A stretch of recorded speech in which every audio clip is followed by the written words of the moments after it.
coffee, and then I'll be good.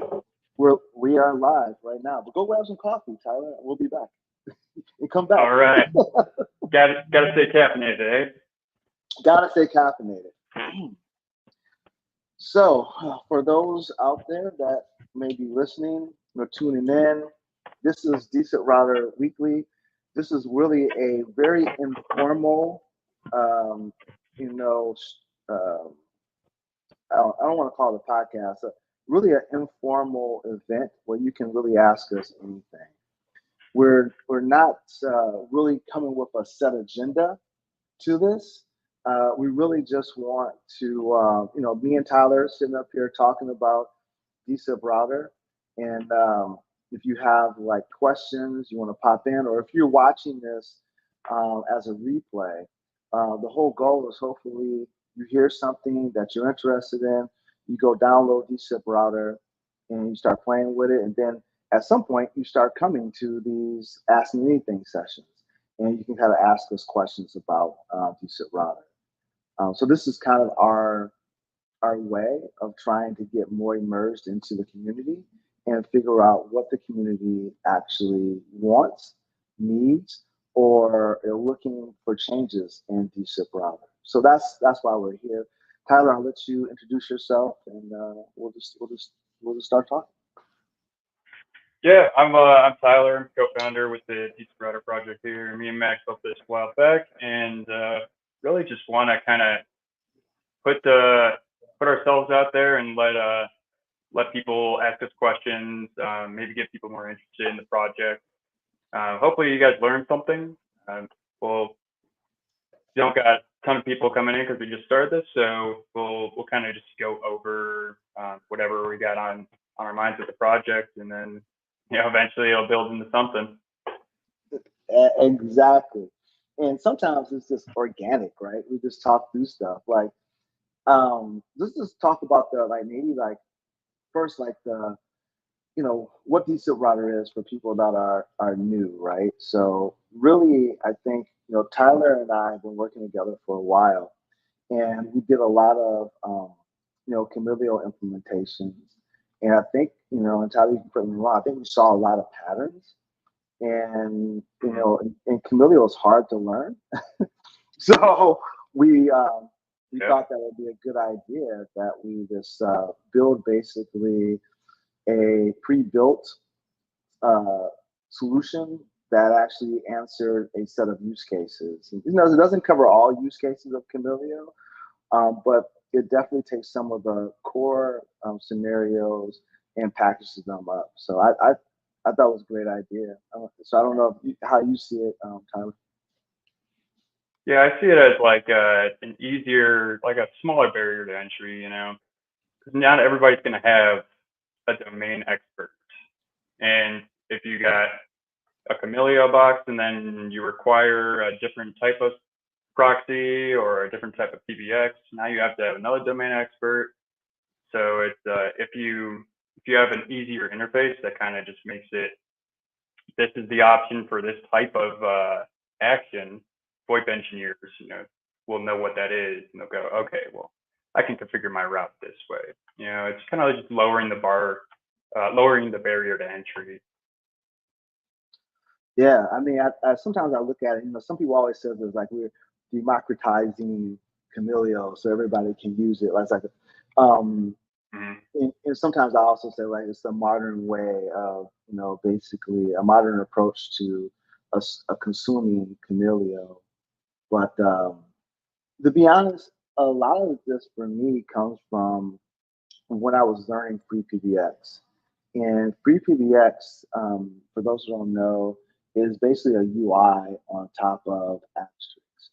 And it was, because to me in the beginning, Asterisk was kind of difficult, to navigate, because there was no UI for Asterisk in the beginning.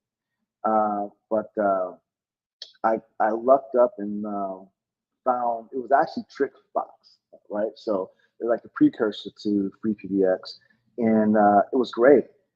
I was able to look under the covers, kind of see how things are built, and then I started learning from that. And I'm hoping that people that that don't know anything about SIP or Camilio will be able to look at some of our code. And obviously, it's kind of hard because we're doing so many use cases inside of Camilio, the Camilio config, that it may be hard to follow. But we hope that people can learn from that as well, and hopefully start contributing back to the project. I remember it was the remix for me. I remember seeing that, going, "Wow, this is something special." I can, instead of having to go in the MySQL command line and then go edit the Camilio config, now I got this web page. It's like magic. Just did everything under the covers. But yeah, what was it for you? What was it called? Ceremis. Oh, Ceremis. Yeah, Ceremis. Yes. Yeah, it's like back. Yes. I mean, they're not doing too much development now, but yeah, that was like the first GUI or UI type of interface that we had for Camilio, and it just nobody else was doing it. And I was like, wow, this is the thing right here. Like we gotta make something like this. We gotta make something better than this, because we hit a bunch of hard points when we're configuring it, and then if there's something that you can't do, you're like, wow, I can do that better. Yeah, absolutely. That idea just came out of it. No, man. And the thing is, a big shout out to the Ceremis team, by the way. Definitely. They had a big part to do with us doing this, because Ceremis's goal was really just to be a web interface for all of the different modules that Camilio had. But they didn't really tie all the modules together. So it was still left up to the end user to go off and tie them to a workflow that fit a particular use case. And I think our approach was really let's narrow down the amount of modules we use so that we can actually implement a set of use cases around those. And Daniel and his wife has been very supportive of the project. Love talking at Camilio World, but let's be honest, there are not a lot of kids coming out of school and saying, "Hey, I want to be a SIP engineer or a VoIP engineer. I want to work on telephone stuff." Right. Nobody's saying that. They're like, we go work at Google and go build the next React app. Yeah. So network protocols. What? Right. So when I go to these conferences, this is, to be frank, there's a bunch of old guys, and I'm probably, I will be 50 in October. I'm probably one of those old guys. And a lot of these guys are older than me, sitting in the room talking about, the old days of VoIP, the old days of SIP, old days of telephony.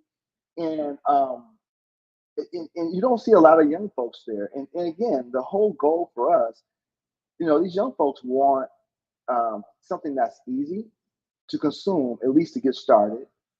They want APIs, right? So that's why dSIPRouter has an API.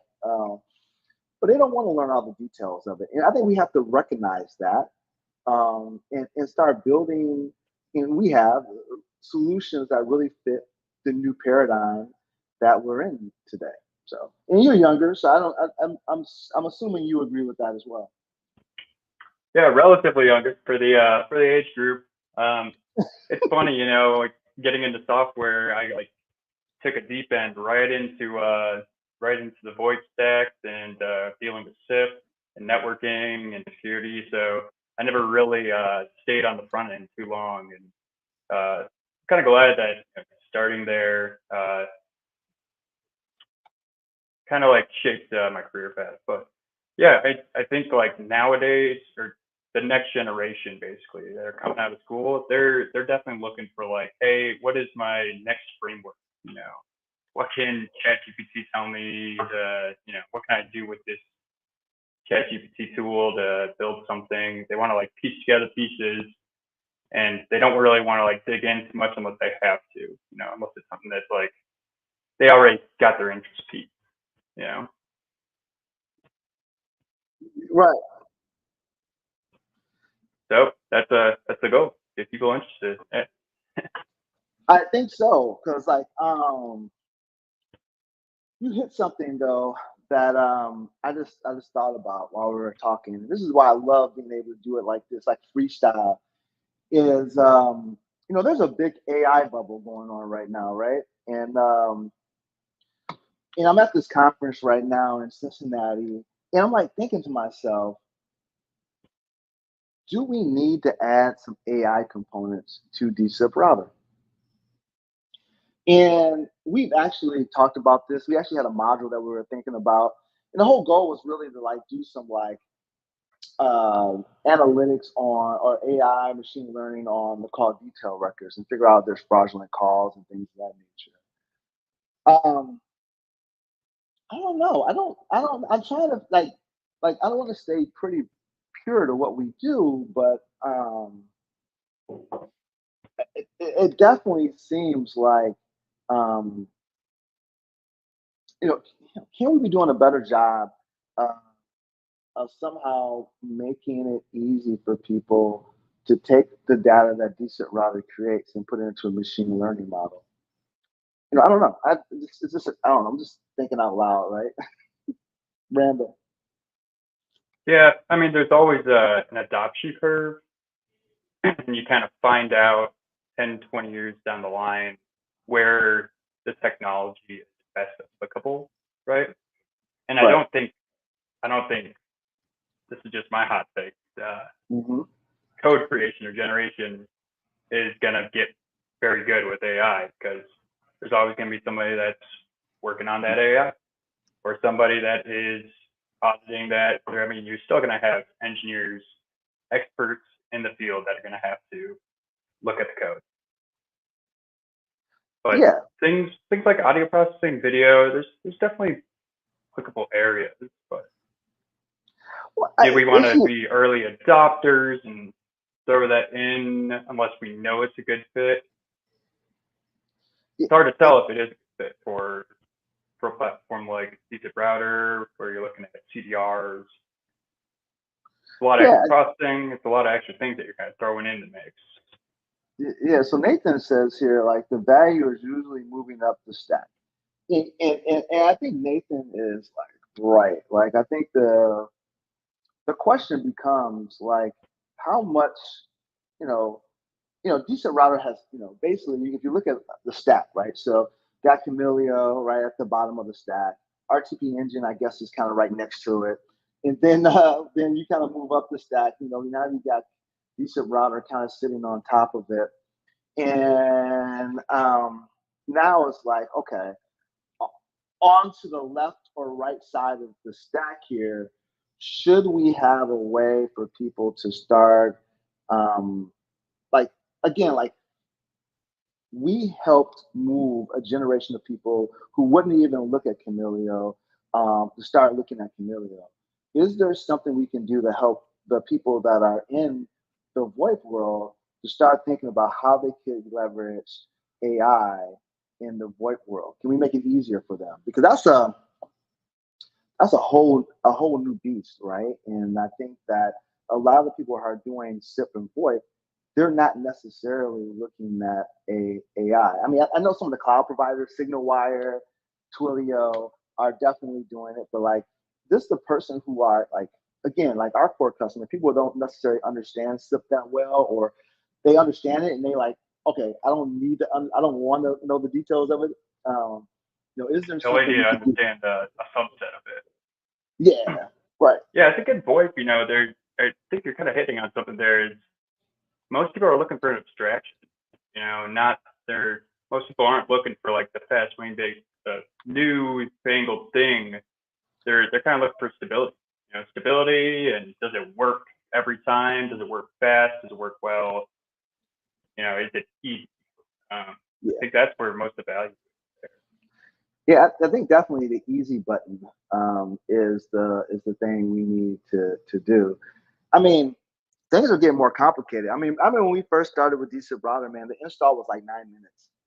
The install now is like 12 to 15, depending on the speed of the machine, right? So, it's hard sometimes to keep the complexity down. You know what I mean? Like, things just become more complex, so we have a lot more stuff that's needed. But I'm just trying to think about like what I mean, and this is for people who are either listening or the replay of this is that, and let us know.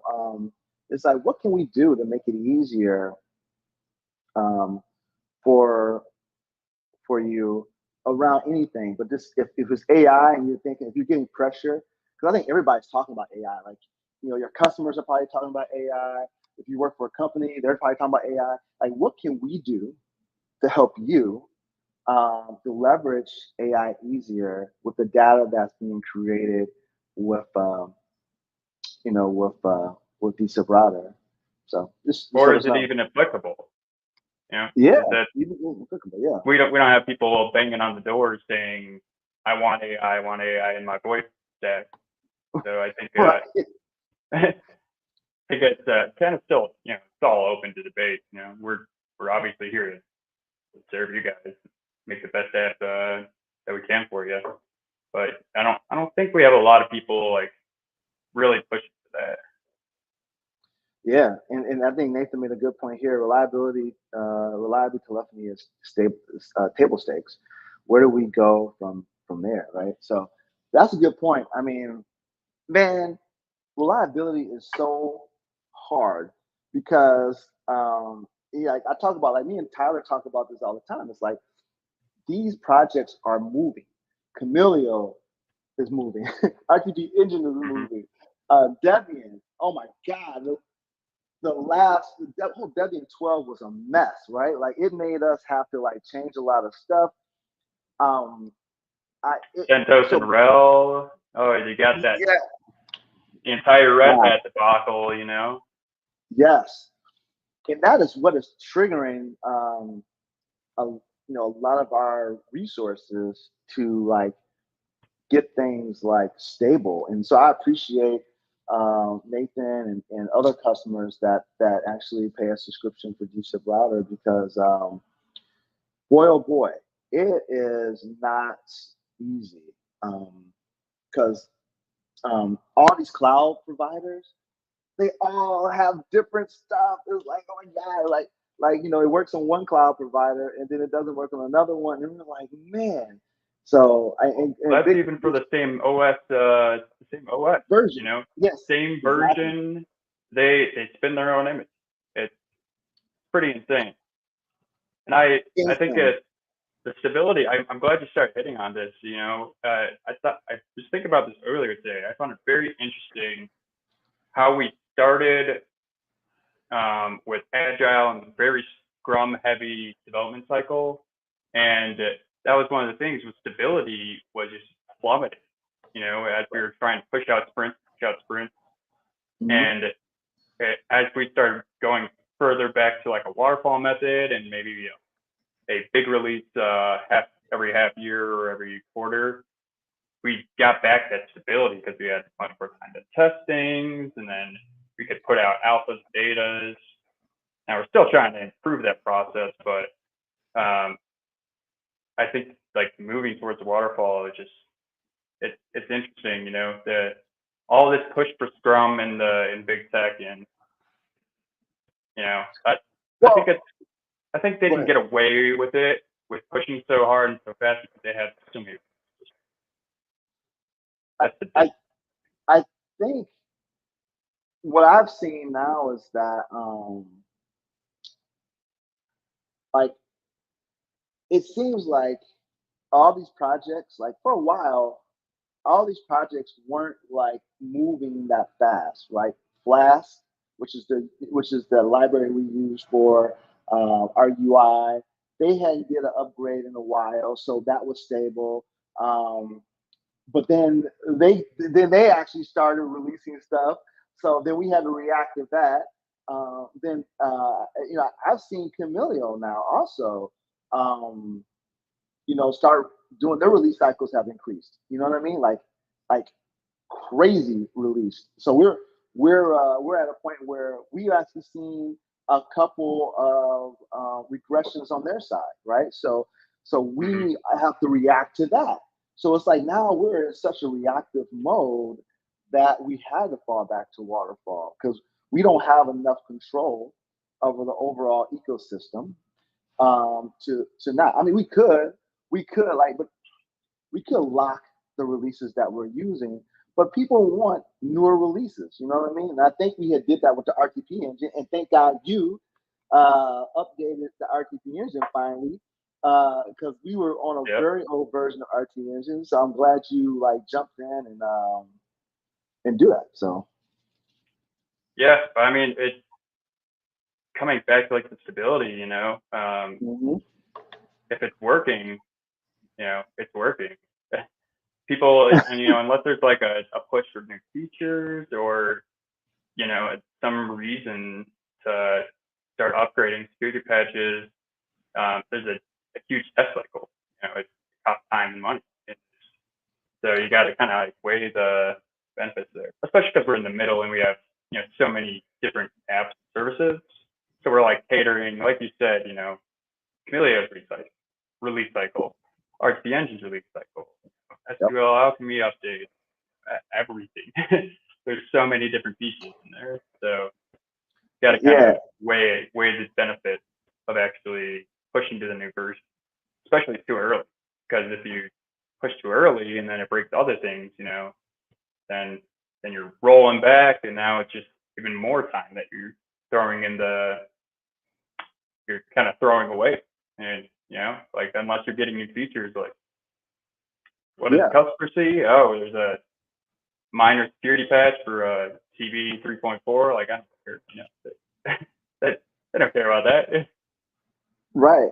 Yeah. I mean, so I think Nathan hits on a good thing as well. It says most apps don't have FCC fines for equivalent of 500 server errors. So yeah, that's true. Um, and and some should, right? It should.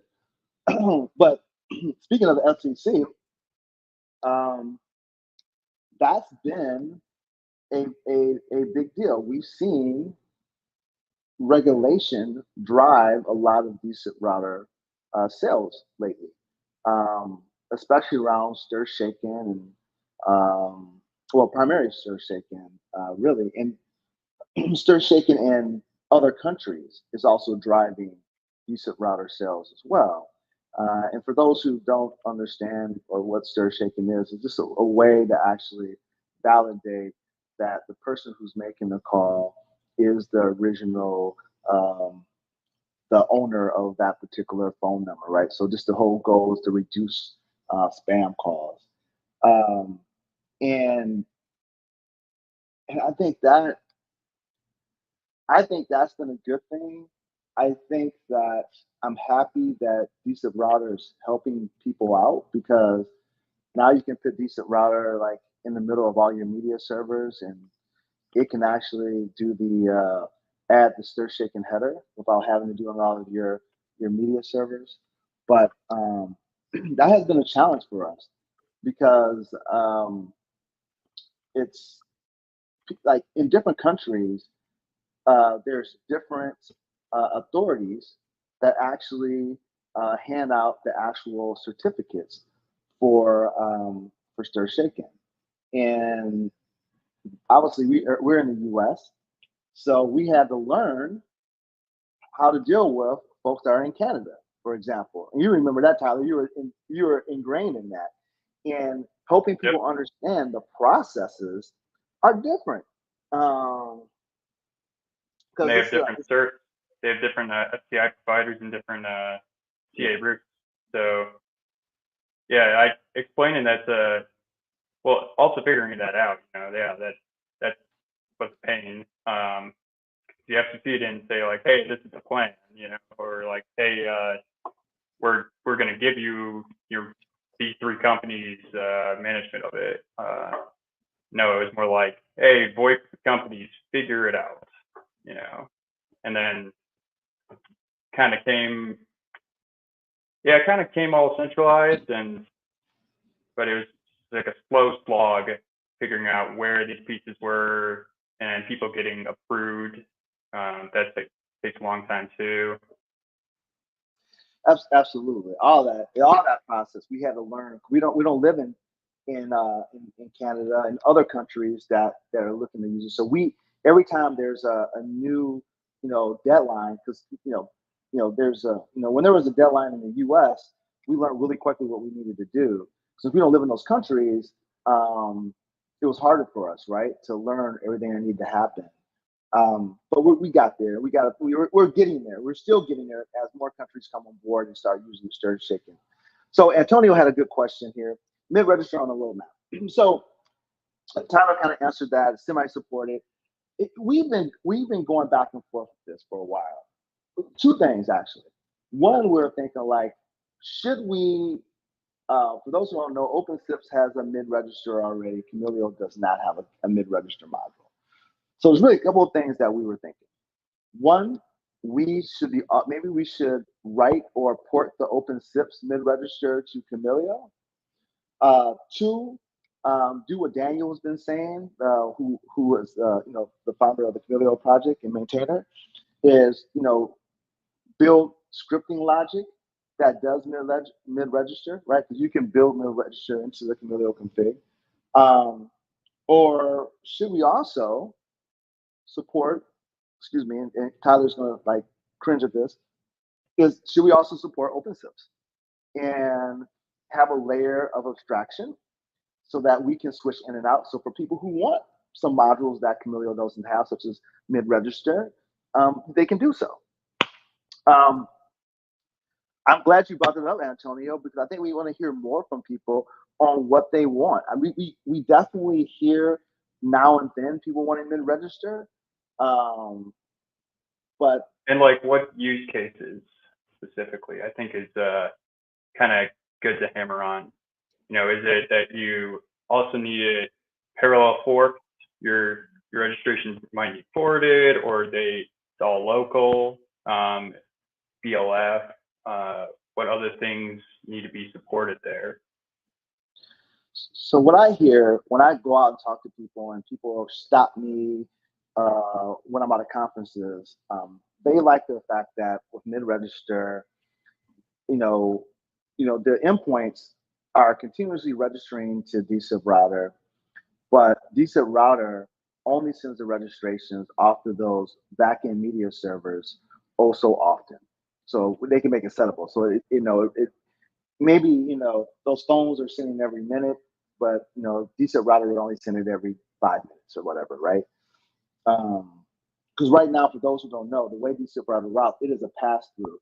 It is basically, with domain routing in particular, your phone will register to dSIPRouter. dSIPRouter will then forward it on to your media server. And the whole goal there is just to provide a layer of security from your media server, and the goal is to make it so that you can easily do maintenance on your backend PBX server. So you could say, all right, while I'm going to bring up another PBX, switch it in dSIPRouter, so all of my registrations go to this other PBX.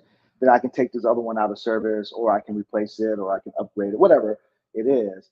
But we get more and more people asking about, not more and more people, but from time to time, people are asking us like, it would be great if dSIPRouter could just consume, all of these register events, so that they can, get more out of their media servers. So that's what I hear from most people. Well, the nice thing about proxying it is that all the features work out of the box. So your BLF, your notified, your call waiting on hold, all that stuff just works. Your PBX actually knows it's registered, right? So it's a lot simpler. We actually looked at, we did Asterisk real time. We have an integration for that. We haven't looked at it in a long time, but that was kind of like a middle ground where Chameleon was the mid-registrar, and then all the registration data was forwarded over to the Asterisk database.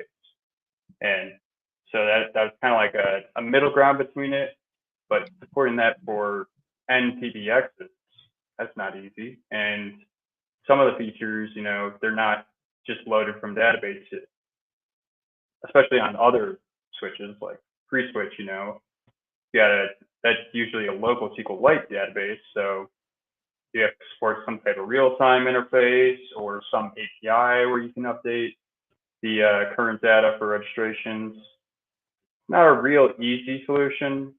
I don't know. I think there's a lot of moving pieces there. Yeah. But like what the best solution is, I'm not sure. Yeah, I think we need to we want to hear from you. Like we want to hear from other people that are in particular the community, but really around our customers that are paying subscriptions for us. We definitely want to hear from them because the way we look at it, sure, we are an open source project, but we have to, pay bills. So so we need people to buy subscriptions, and quite honestly, that is what kind of drives a lot of our features today. Like if we get like 4 or 5 feature requests, we are looking at who's a paying subscriber, and we kind of give them a higher priority. So if more paying customers want mid register, we'll give it to them. If we have time, I think we need to look at um, if we don't hear from our customers and the community want it, we really got to think about um, what does that mean to the project? Should we be doing? Should we be? We should be giving more back to the familial organization. So should we really take it upon ourselves and port that mid-register module over? And that way we don't have to like increase the amount of logic we have in familial config and just make it a module. I think this is one of those things that, definitely I think community speak to us.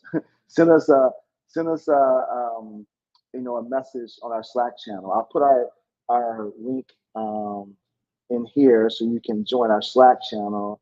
If you're watching this, as a playback, you can just join our Slack channel and hear about this. And just copy the link address. So yeah, we're always in there. We got people asking questions. If we're on another project, usually somebody in the community will chime in as well.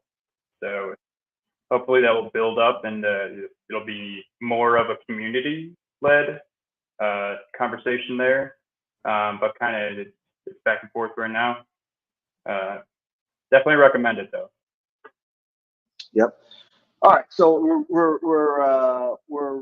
I want these sessions to be useful, but I want them to be kind of quick as well. So I do this with another podcast that I do.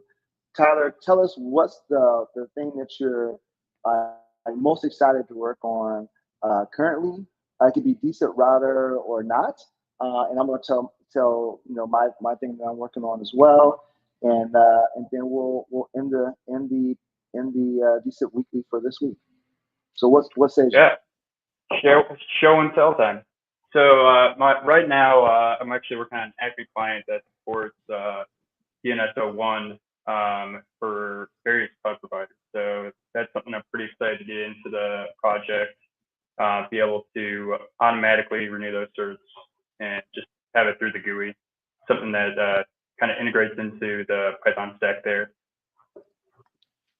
That's cool. Let me ask you about that real quick. Well, no, it's a little bit about that, but it's around Let's Encrypt. I've noticed now is that so for those who don't know, we use DigitalOcean for our primary test environment and for hosting mostly everything that we do. Shout out to DigitalOcean. If you hear this, DigitalOcean, you can definitely sponsor our project. No shame here. And they've had great server support. Hey, I mean, our demo system is running over there. They've pretty good.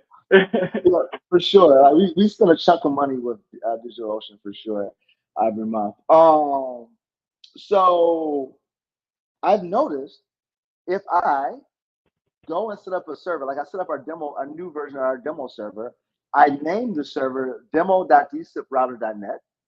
And when it actually built the server, when it went to create the cert, it was able to create the cert without a problem. Like I didn't change the DNS name at that time. Like the DNS name didn't get assigned at that time, but I'm assuming that it is using the pointer record of some sort to figure out that, oh, you named this machine demo.dSIPRouter.net, and I have a pointer record for that, so I will give you a certificate for that. Is that new inside of Let's Encrypt, or did I just have a moment there? I don't remember that.